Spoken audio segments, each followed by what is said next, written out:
자, 결과반가치, 행위반가치 이론입니다. 자, 이 부분은 여러분 교재에 없어요.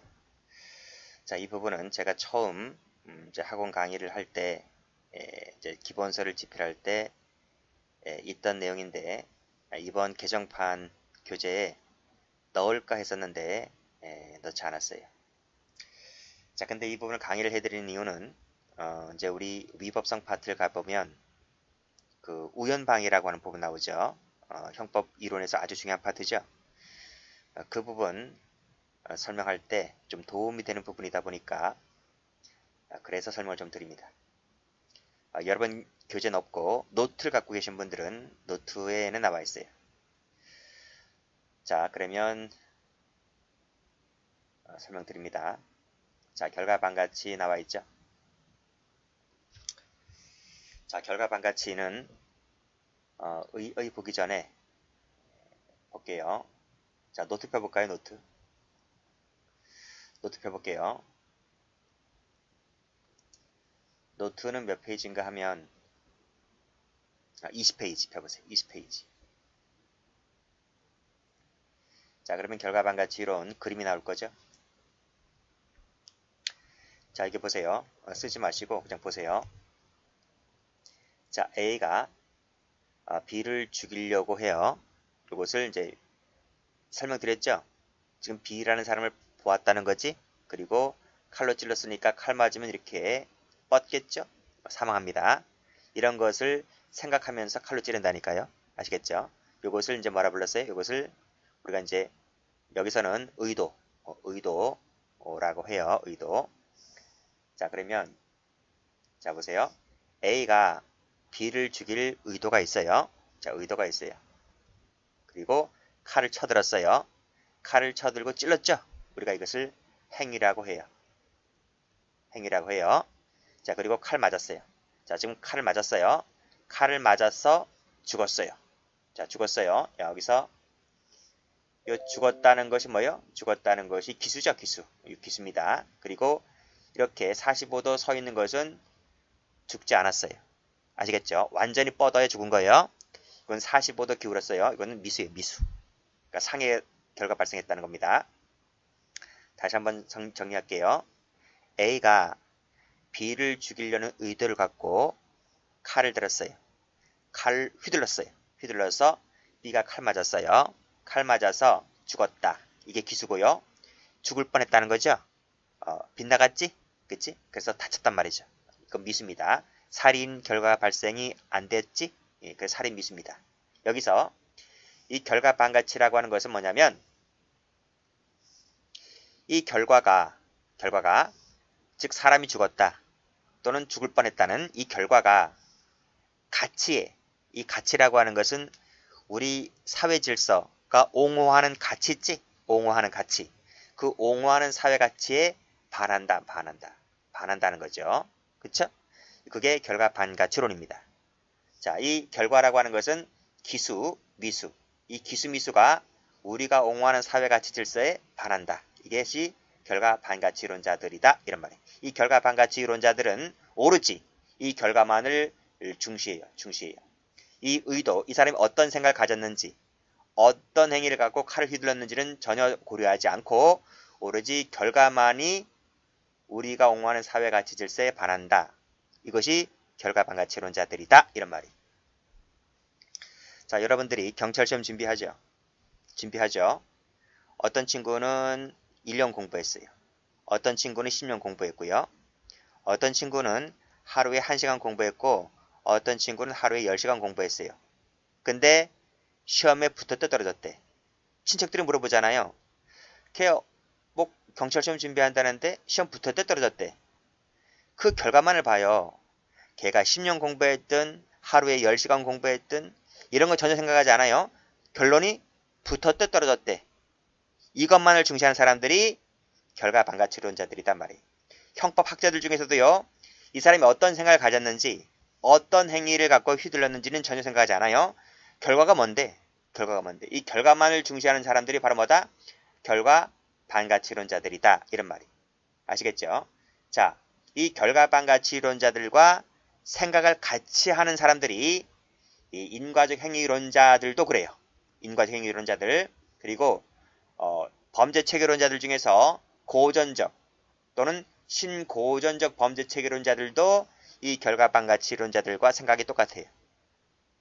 형법을 평가규범, 그 다음에 의사결정규범으로 나누는데 그 중에서 이 평가규범을 강조하는 사람들이 바로 결과반가치론자들이다 이런 말이에요. 그래서 제가 지금 밑줄 긋죠.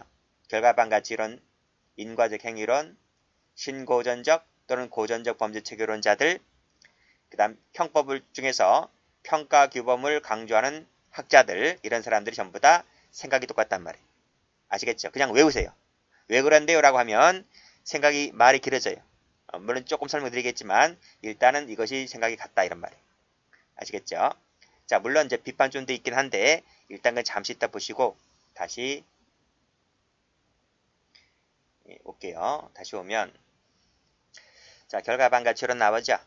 불법은 이 행위가 초래한 외부적 결과, 그 외부적 결과, 이 결과에 있다 하는 견해가 결과반가치론자들이다 이 말이에요. 그래서 여기서 법익 침해라고 하는 것은 기술을 말하고요. 그 침해 위험성이라고 하는 것은 미수를 말해요. 미수. 어쨌든 불법은 행위가 초래한 의도에 있는 것이 아니라 외부적 결과에 있다는 것이 결과반가치론자들이다 말씀드렸고, 그리고 방금 내용에서 인과적 행위론자들, 고전적 신고전적 범죄체계론자들, 그 다음 평가규범을 중시하는 학자들 전부 다 이해관계가 똑같다 이런 말이에요. 됐어요? 시험 문제 안 나오니까 그냥 이해 차원에서 공부해 두시면 돼요. 자, 비판점인데요. 이 비판점에서는 2번 한번 체크 한번 해볼게요. 체크해 봤어요? 자, 과거에 사법시험에서는 이 2번이 좀 출제가 됐단 말이죠. 이 밑에 있는 기출 지문들은 전부 다 옛날에 사법시험의 기출 지문들입니다. 아직까지는 공무원 시험에서는 이 정도까지 나오진 않아요. 그냥 참고적으로 여러분들이 결과반가치론이 뭐고 인과적인 뭐고 그 정도 선에서만 이해하시면 됩니다. 자, 비판점 동그라미 몇 번 나와 있었죠? 여기 다시 한번 노트 한번 가볼게요. 자, 노트 한번 가보면 자, 요 비판점 그림입니다. 첫 번째 그림은요. 첫 번째 그림은 자, B가 뻗어 있잖아요. 그렇죠? 이것은 살인죄 고의입니다. 살인죄 고의. A가 B를 살인하겠다는 고의를 갖고 칼을 휘둘렀습니다. 그래서 B가 칼 맞아 죽었습니다. 사망이 나왔지, 사망이라는 결과 나왔죠. 이렇게 사망이라는 결과 나왔어요. 그러면 A 죄책이 뭐가 됩니까? 살인죄 기수가 되잖아요. 살인죄 기수. 자, 두 번째 그림은요.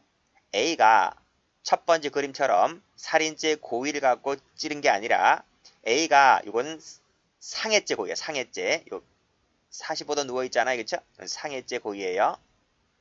첫 번째 그림은 살인죄 고의고요. 그래서 두 번째 그림 A가 상해죄 고의로 휘둘렀는데 B가 칼 맞았습니다. 상해가 나왔는데 얼마 있다가 과다출혈로 죽었어요. 우리 배웠지 이거? 상해치사라는 결과적 가정범위죠. 그렇죠? 상해치사라는 결과적 가정범위 성립하게 됩니다. 세 번째 그림 볼게요.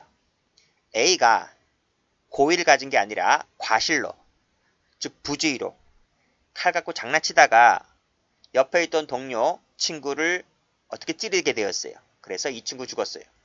이건 무슨 죄가 되죠? A 죄책이 과실치사가 되죠. 과실치사가 돼요. 자, 보세요. 첫 번째 그림부터 볼게요. 첫 번째 그림 죽었죠? 사망이라는 결과 나왔잖아요. 이렇게 사망이라는 결과 나왔단 말이에요. 두 번째 그림도 죽었잖아요. 그렇죠? 세 번째 그림도 죽었잖아요. 즉, 첫 번째 그림, 두 번째 그림, 세 번째 그림 보면 결과가 똑같아요. 똑같단 말이에요. 사람이 죽었다는 결과는 똑같단 말이에요. 그러면 결과반가치론에 따랐을 때는 첫 번째, 두 번째, 세 번째가 결과가 똑같다면 형량이 똑같아야 되잖아요. 그렇잖아요? 근데 형량이 다 다르단 말이에요. 첫 번째 그림 보면 살인죄 기수가 되어서 사형, 무기 5년 이상의 징역에 처하게 되고, 두 번째 그림은 상해치사가 되어서 3년 이상의 징역이 되고요. 세 번째 그림은 과실치사가 되기 때문에 2년 이하의 금고가 돼요. 자, 결과가 똑같으면 형량도 똑같아야지. 결과가 똑같은데 형량이 달라요. 다르단 말이에요. 이것을 결과반가치론자들은 설명을 못한단 말이에요. 설명을 못한단 말입니다. 이것이 결과반가치론자들이 갖고 있는 최대의 비판점이란 말이에요. 그래서 이 결과가 달라지는 이유는 이 A가 의도했던 이 의도를 고려해야지 형량이 달라지는 이유를 설명할 수가 있는데 결과반가치론자들은 이 의도 자체를 전혀 고려하지 않기 때문에 오로지 모든 것을 결과만 놓고 판단하려고 하다 보니까 형량이 달라지는 이유를 설명할 수 없다. 이것이 바로 결과반가치론자들의 최대의 비판점이다. 이것을 좀 알아두시면 될 것 같아요. 이 내용이 교재에 나와 있어요. 여기 보시게 되면 살인죄, 상해치사죄, 과실치사죄와 같이 동일한 결과가 발생했음에도 불구하고 형량이 왜 달라지는가, 왜 처벌이 달라지는가를 설명하지 못한다는 것이 이 결과반가치론자들의 최대 비판점이다. 이렇게 보시면 될 것 같아요. 자, 그리고 여기서 여기 인과적 행위론자 나와 있었죠? 인과적 행위론자 한번 볼까요? 이건 여러분 책에 없다 그랬어요.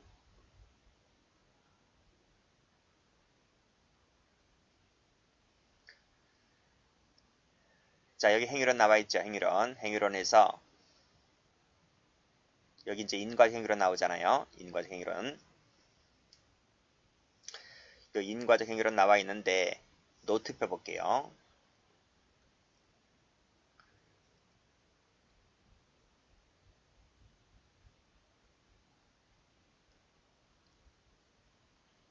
노트 몇 페이지인가? 17페이지 펴보세요.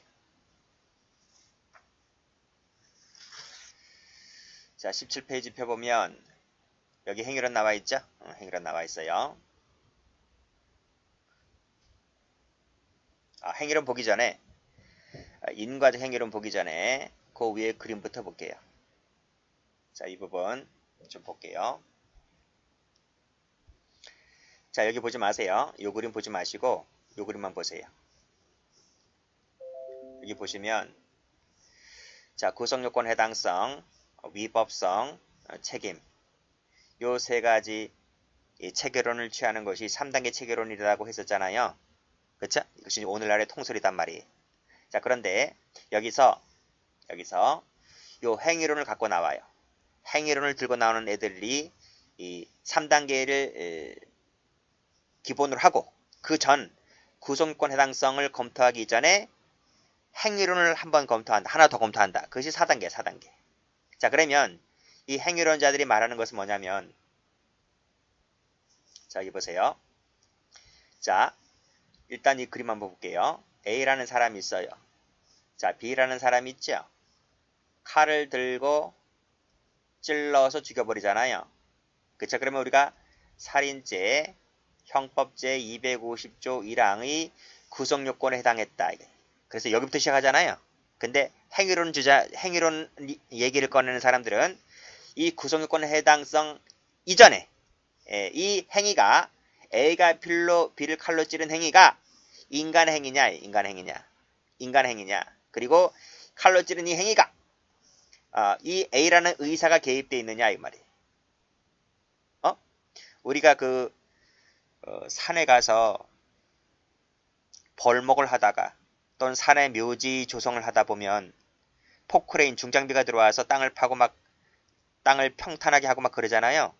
근데 그 포크레인 운전기사가 작업을 하다가 벌집을 잘못 건드리게 되면 벌집 수십만 마리가 와서 이 운전기사를 막 쏘잖아요. 쏘다 보면 나도 정신 못 차려서 어떻게 이 운전대 기아 레벨을 잘못 툭 치는 바람에 이게 오작동되어서 옆에 있는 그 기계가 옆에 있는 사람을 치어서 죽게 할 수도 있잖아요. 그렇죠? 그것은 이 사람의 의사가 아니잖아요. 그래서 인간의 행위라고 하는 것이 모든 행위가 전부 다 의사가 개입되어 있다라고 볼 수는 없는 거예요. 의사가 개입되어 있는 행위도 있고 개입되어 있지 않은 행위도 있단 말이죠. 그리고 또 이 인간의 행위라고 하는 것은 의사가 개입되어 있어 하고 이 행위라고 하는 것 자체가 신체적 외부적 동작으로 나타났을 때 이 세 가지가 모두 다 충족되었을 때 인간의 행위라고 볼 수가 있고, 그 인간의 행위라고 인정되었다면 그 다음에 바로 고소공권 해당성을 검토해 보아야 한다 라고 하는 것이 행위론자들 얘기란 말이죠. 그래서 요 밑에 화살표 되어 있죠? 보시면 자연현상, 동물, 그 다음에 수면 중의 행위, 반사적 행위, 절대적 폭력화의 행위, 이것은 행위가 아니다 하는 거예요. 물론 자연현상, 벼락이 친다, 그쵸? 벼락이 쳐서 벼락 맞아 죽었다, 그쵸? 동물이 사람을 물어서 사람이 죽었단 말이죠. 그러면 그 동물을 잡아다가 법정에 세워서 저 멧돼지는 사람을 물어서 죽였기 때문에 저 멧돼지에겐 살인죄가 된다 이렇게 평가할 수는 없는 거잖아요. 왜? 멧돼지가 사람을 물은 것은 인간 행위가 아니기 때문에, 행위론 자체에서 행위가 탈락되기 때문에 애당초 구속요건보다는 그 전 단계에서 탈락된단 말이죠. 수면 중 행위, 우리가 잠을 자다가 잠꼬대를 하면서 옆에 있는 사람을 치잖아요. 이것은 인간의 행위이긴 하지만 인간의 의사가 개입된 행위가 아니기 때문에 행위론 자체에서 탈락되는 거란 말이죠. 애당초 구속요건 해당성을 거론하기 이전에 앞서서, 그쵸? 그래서 자연현상, 동물행동, 수면 중의 행위, 반사적 행위. 자, 중요한 것이 나오는데, 이 절대적 폭력화의 행위도 행위가 아닌 거예요. 이 절대적 폭력화의 행위가 어디서 나옵니까? 저 책임론 가보면 기대 가능성 파트 거기서 나오죠, 그쵸? 거기서 나옵니다. 그래서 이것은 인간 행위가 아니기 때문에 애당초 3단계 자체에서도 들어오지 않고 행위론 자체에서 탈락되는 것이다 이 말이죠. 그렇게 생각하시면 돼요. 그리고 또 이 절대적 폭력 하행위로 거론되는 것이 여기 있는 이 사례입니다. 이 사례 한번 볼게요.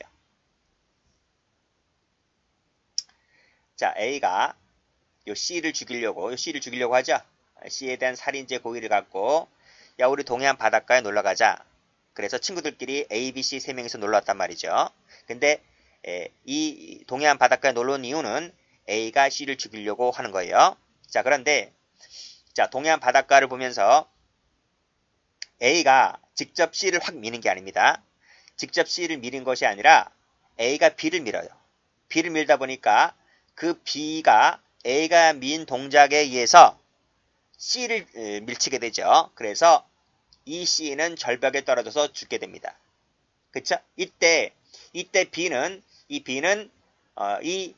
1번, 2번, 3번 행위 중에서 2번 요건이죠. 이 2번에 인간의 의사가 개입되어 있다는 이 부분이 충족되지 않았기 때문에 이 B가 C를 밀친 것은 바로 이 두 번째 요건을 결여했기 때문에 이 B가 C를 밀친 것은 행위로 볼 수가 없단 말이죠. 그렇죠? 이것이 바로 뭐다? 절대적 폭력화의 행위란 말이죠. 그래서 B는 살인죄 자체의 구속요건 달성이 탈락되는 것이고, 오로지 A가 살인죄로만 인정된단 말입니다. 됐나요? 이 부분은 저쪽 뒤에 기대 가능성 할 때 나오는 부분이기 때문에 그때 이 행위론과 관련해서 설명되어지는 부분이라서 여기 나와 있기 때문에 미리 좀 설명을 드렸어요. 자, 행위론 가볼게요. 자, 여기 인과적 행위론 나와 있죠?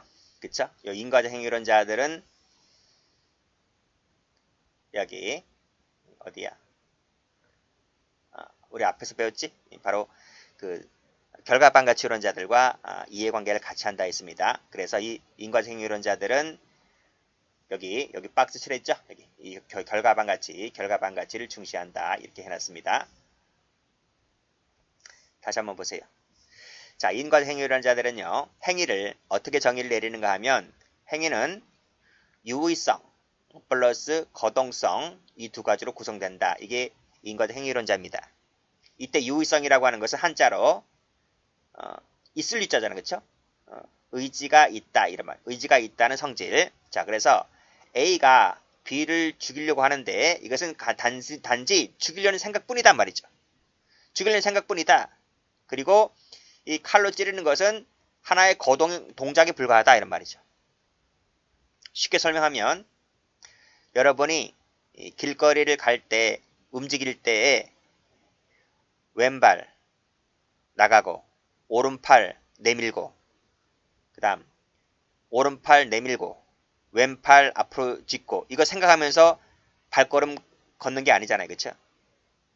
그것은 자동화된 행위잖아요. 우리가 왼발 나갈 때 오른팔 나가고 오른팔 나갈 때 왼팔 나가고 이것을 생각하면서 걷는 게 아니잖아요. 그건 자동화된 행위지.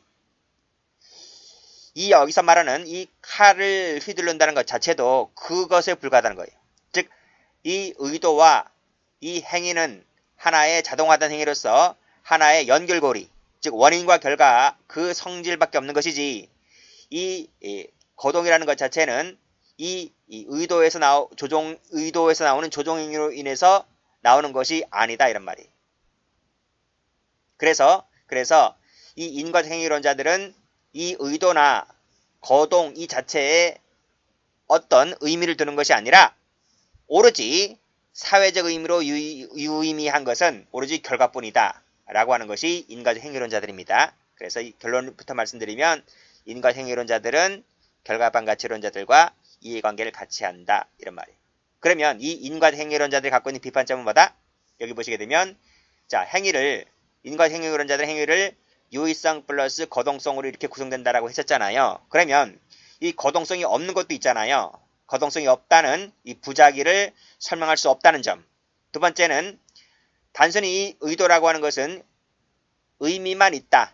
유의성에 불과하기 때문에 어떤 목적을 갖고 하는 행위, 고의를 설명할 수 없다는 점. 그리고 그 고의에서부터 도출되는 미수를 설명할 수 없다는 점.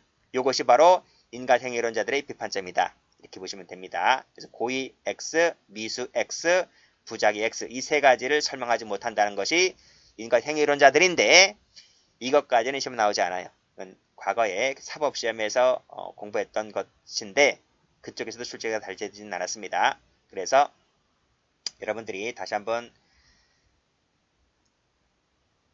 이 그림을 와서 보시면요. 여기 보시게 되면 인과적 행위론자들 나와 있지?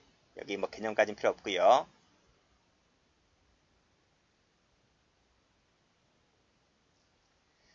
자, 내용을 보시면 행위는 유의성 플러스 거동성 이 두 가지로 구성이 된다. 그리고 양자, 이 유의성과 거동성 사이에는 인과 과정만 있으면 된다. 비판점, 의사 내용 자체를 고려하지 않기 때문에 고의 설명할 수 없고 고의에서 도출되는 미수 설명할 수가 없고 거동이 없는 부작위를 설명할 수가 없고 그 정도면 돼요. 그 정도면 됩니다. 다시 오시면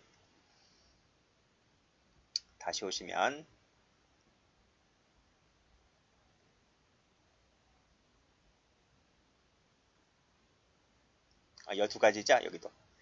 여기까지 할 필요 없는데 여기 인과적 행위론 나와 있죠. 여기 나와 있죠. 여기 고전적, 신고전적 이 두 가지도 결과반가치론자들이다. 인과적 행위론자들이다. 그 정도만 알고 계시면 됩니다. 자세한 것은 저 뒤에 책임론 할 때 그때 조금 설명될 수도 있어요.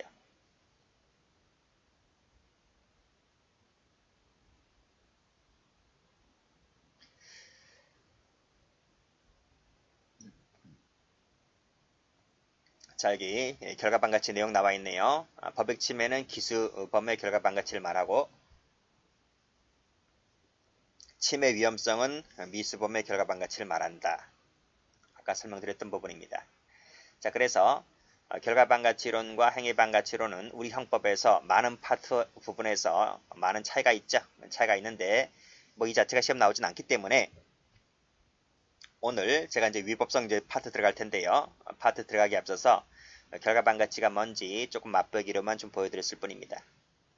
그리고 다음 시간에는 행위반가치론 하고 위법성 파트 좀 들어가도록 하겠습니다.